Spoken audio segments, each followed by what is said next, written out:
Assalamu alaikum rahmatullahi wa barakatuh, and welcome to our final segment here for the commemoration of Nelson Mandela Day. It's been a beautiful day, of course, two different venues we've been to, from a hospital to an iconic cricket stadium. Joining me now, I'd like to welcome Sabera Asmal.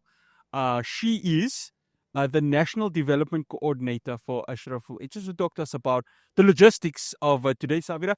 Assalamu alaikum wa rahmatullahi wa barakatuh. And Jazakallah so much for making the time for us. Wa alaikum salam and Jazakallah for being a part of this event with us today. No, it's an absolute pleasure. I must say, the packs that have been done, talk to us about it, because it's done in such a coordinated fashion that, I mean, it's something to behold in the true spirit of Nelson Mandela. Absolutely. So initially that was the goal. Let's get this event as coordinated and as at the same time as much fun as possible. Months of work behind the scenes, months of instructions to the team. But alhamdulillah, it's culminated really nicely today. Team effort, obviously, but it wouldn't have been possible if the masses didn't turn out here to support us today. Sabera, the day itself, how do we as Muslims encapsulate the spirit of Nelson Mandela, who was very close to the Muslim community here in South Africa? How would you say this is important for us to use this as a tool to keep on having this unity? So, Mandela lived by serving humanity. And our religion advocates for that. We give zakat, we have to give some kind of charity to ward off any evil or bad. We give sadaqah.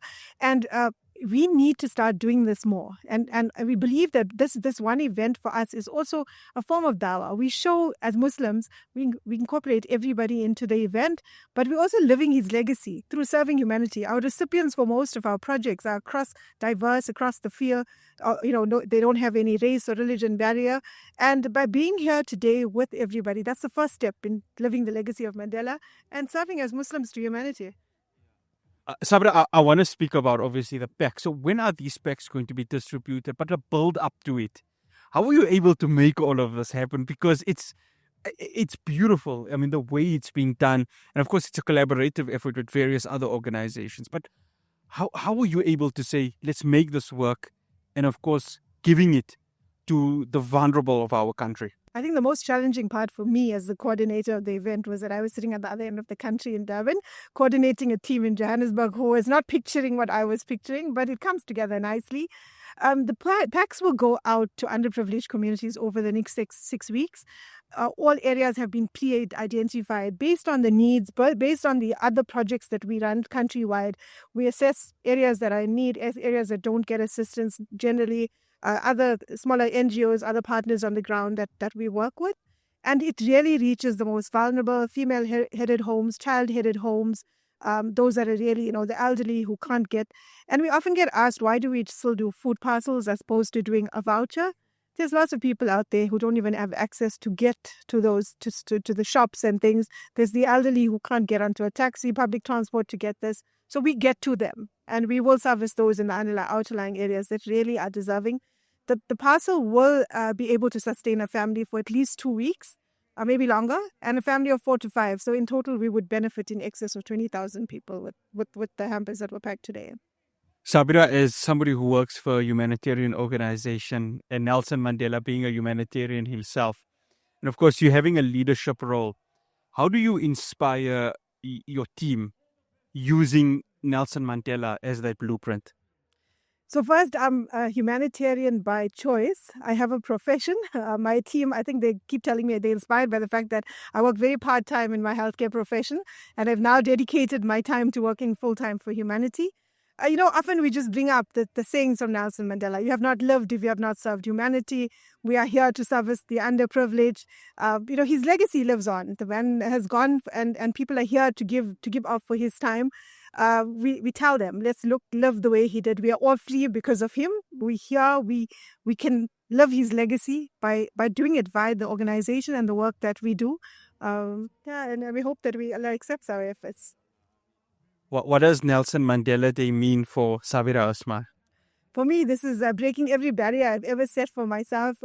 Every everything I thought I could never do, Mandela Day comes together, and I have new contacts, new teammates. We make different partners on the day, but most importantly, it's a day of fun. It's a day of teamwork, and it's a day of bringing people together from every background just to give back.